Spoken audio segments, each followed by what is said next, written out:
یہ بتاتے چلے کہ روس اور یوکرین کے بیچ لڑائی تھمنے کا نام ہی نہیں لے رہی ہے۔ ہر دن نئے انداز میں نئی گولہ باری ہو رہی ہے، کبھی اسپتالوں کو نشانہ بنایا جا رہا ہے اور کبھی رہائش علاقوں کو نشانہ بنانے کا یوکرین کی طرف سے دعویٰ پیش کیا جاتا ہے۔ ادھر روس نے ایٹمی جنگ جس کا خدشہ ظاہر کیا جا رہا تھا اس کو مسترد کر دیا ہے، کہا کہ روس کا کوئی بھی اس طریقے کا پروگرام نہیں ہے کہ وہ کسی بھی طریقے سے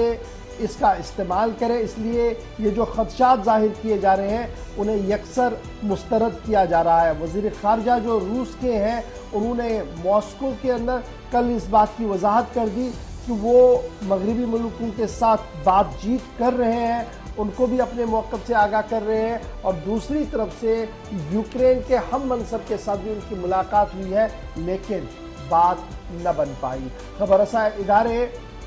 رائٹر کے مطابق روس کے وزیر خارجہ نے جمعرات کے روز کہا کہ انہوں نے لگاتار یہ بات بتا دی ہے کہ نہ تو دفاع کے لیے اور نہ ہی جنگ کے لیے یوکرین پر وہ قبضہ ہونا چاہتے ہیں، بلکہ یوکرین کے لیے جب وہ جانا چاہتے ہیں تو اس کے لیے بنیادی کچھ معاملات ہیں جو آلریڈی زیر بحث رکھے گئے ہیں۔ تو فی الحال جناب ایک طرف سے یہ خبر ہے اور دوسری طرف سے اب یہ خبر آ رہی ہے کہ جو بھارتی شہری پولینڈ اور آس پاس کی ریاستوں کے اندر پھنسے ہوئے تھے انہیں آہستہ آہستہ کر کے اب آپریشن گنگا کے تحت لایا جا رہا ہے، اور ہردیپ سنگھ پوری کی طرف سے یہ بات صاف کر دی گئی ہے کہ سمے اور آس پاس کے علاقوں کے اندر جو لوگ ابھی بھی پھنسے ہیں انہیں نکالنے کی ہر ممکن کوشش جو ہے وہ کی جا رہی ہے تاکہ زیادہ سے زیادہ لوگ جو ہے وہ اپنے آبائی وطن پہنچے، اور آج بھی اس جنگ زدہ علاقے سے لوگوں کو نکالا گیا ہے۔ تو یہ ایک اہم اور بڑی بات ہم آپ کے سامنے رکھ رہے ہیں، اور یہاں سے امریکہ اور روس کے بیچ بھی تعلقات جو ہے وہ زیادہ بہتر نہیں ہو پا رہے ہیں، اور وہاں سے بھی خبر یہ ہے کہ جناب صورتحال جو ہے وہ بہتر نہیں ہے۔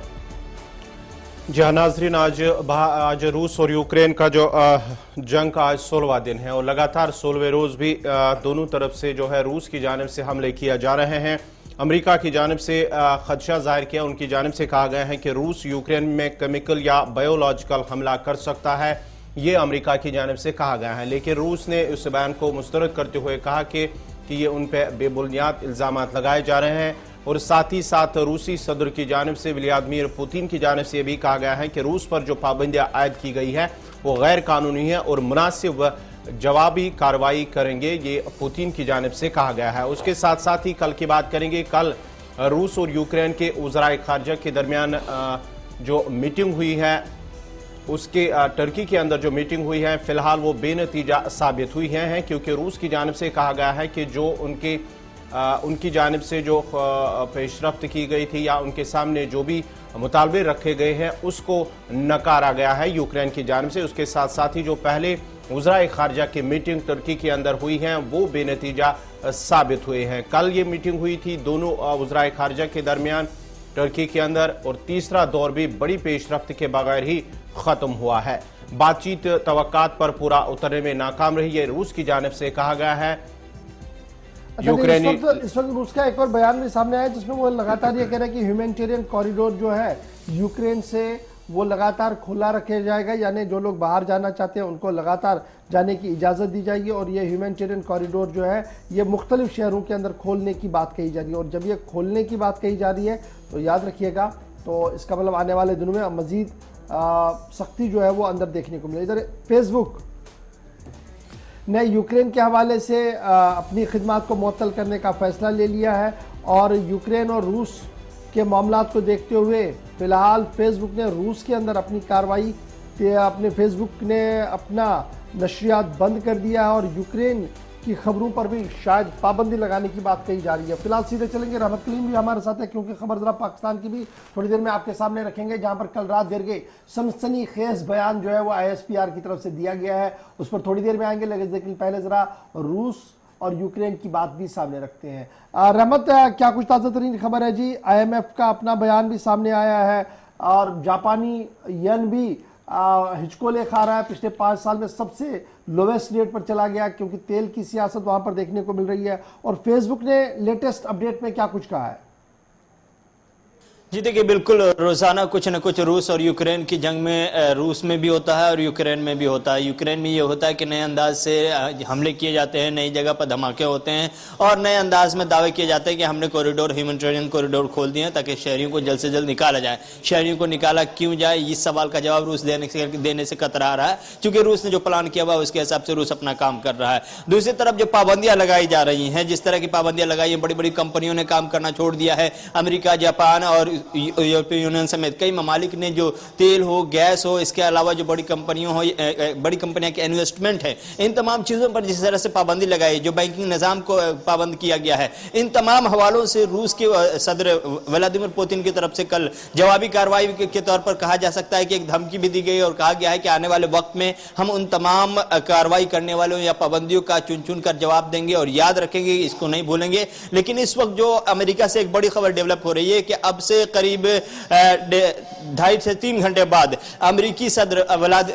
صدر جو بائیڈن کی جانب سے باضابطہ طور پر ایک ایگزیکٹو آرڈر پر دستخط ہونے والا ہے, اور وہ ایگزیکٹو آرڈر ہوگا فیورٹ نیشن کی لسٹ سے روس کو باہر کرنے کا. روس کو باہر کرنے کا فیصلہ اس لیے کیا گیا کہ جس طرح سے یوکرین میں جو کچھ ہوا, جو چل رہا ہے سب, اس کے بعد امریکہ نے سب سے زیادہ پابندی لگائی ہے, تو ایک فیصلہ یہ کیا جا رہا ہے. دوسرا جو جس کے طرف گوہر کچھ نے اشارہ کیا کہ کس طرح سے امریکہ یہ الزام لگا رہا ہے کہ بایولوجیکل وار کیا جا رہا ہے یا کیمیکل ویپن کا استعمال کرنے کی کوشش کی جا سکتی ہے. اس کو سیدھے طور پر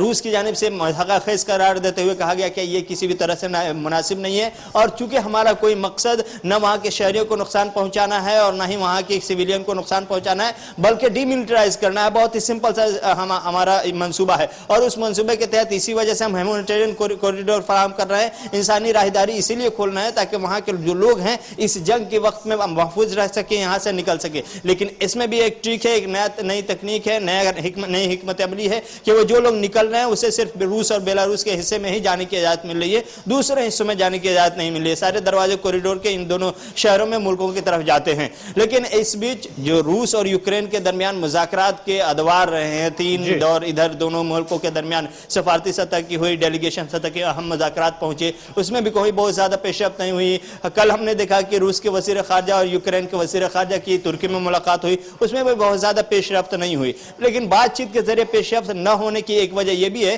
کہ روس کا ایک نیا طریقہ ہے اور نیا فارمیٹ یہ ہے کہ کس طرح سے ہم کچھ دن اور ٹائم لیں. 20 دن کا جو پلان رکھا گیا تھا, ابھی 5 دن, اس میں باقی 4 دن باقی ہے. ابھی جو ہمیں خبر مل رہی ہے اور جو سیٹلائٹ امیج سے تصویر صاف ہوئی ہے کہ کل تک کے ہم یہ بتا رہے تھے, جو تصویریں دیکھ رہے تھے کہ یوکرین کی راجدھانی کیف کے سامنے میں جو لمبی قطار ہے, قافلہ ہے روسی ہتھیار بند گاڑیوں کا اور فوجوں کا, وہ اس کو اب یوکرین کی راجدھانی کیف کے چاروں طرف, خاص طور سے جنگلات کا جو ایریا ہے, ان ایریا میں باضابطہ طور پر تعینات کر دیا گیا ہے. یہ ایک خبر اس وقت ہمیں نکل کر آ رہی ہے کہ جو کیف کے آس پاس کی جو ایک طرف فوجیں تعینات تھی, اب انہیں چاروں طرف کے جنگلات میں تعینات کر دیا گیا ہے, اور ممکن ہے کہ جو کیف تک پہنچنے کا راستہ ہو شاید اسی طرح سے طے ہو پائے اور اس میں کامیابی مل پائے. تو روس نے اپنی تصویر صاف کر دی ہے. یوکرین کی جانب سے بار بار مطالبات کیے جا رہے ہیں, ہتھیار کے مطالبات کیے جا رہے ہیں, سیکورٹی کے مطالبات کیے جا رہے ہیں, لیکن جو انہیں مل رہا ہے وہ صرف اور صرف امداد مل رہا ہے, زبانی دعوے مل رہے ہیں اور زبانی وعدے مل رہے ہیں, اس کے علاوہ اور کچھ نہیں مل رہا ہے. یہی وجہ ہے کہ اب کہیں نہ کہیں اپنے رحمت ذرا اس خبر پر بھی آئے, اس کے بعد ذرا ہم فون کالز کی اور بھی چلتے ہیں. کل ہم نے دیکھا کہ پاکستان کے ISPR جو ملٹری ڈپارٹمنٹ ہے ان کی ایک آفیشیل بریفنگ ہوئی, اور اس بریفنگ میں انہوں نے کئی سنگین الزام بھارت پر لگائے. اگرچہ بھارت کی طرف سے بھی موقف آنا, تھوڑی دیر میں آنا ہے, وہاں سے ربٹ آنا ہے خبر کا, لیکن خبر تھی کیا, کیونکہ خبر بہت زیادہ وائرل ہو رہی تھی اور کچھ ذرائع کچھ لکھ رہے تھے اور پاکستانی میڈیا کی طرف سے کچھ اور کہا جا رہا تھا. جی دیکھیے, پاکستان کی طرف سے گزشتہ روز جس طرح سے ایک بیان دیا گیا وہ اپنے آپ میں مضحکہ خیز تھا ہی, چونکہ جو دعوے کیے گئے پاکستان کی فوج کی جانب سے کہ 9 تاریخ کو شام کے 6:33 پر ایک کوئی چیز تھی, آبجیکٹ لفظ کا استعمال کیا گیا افتخار بابر کی طرف سے. کہا گیا کہ کوئی چیز آئی ہمارے ٹیریٹری میں, یعنی ہمارے فضائی حدود میں, اور یہ 360 کلومیٹر اندر تک آئی, 3 منٹ تک رہی, اس کے بعد ہماری فوجوں سے مار گرایا.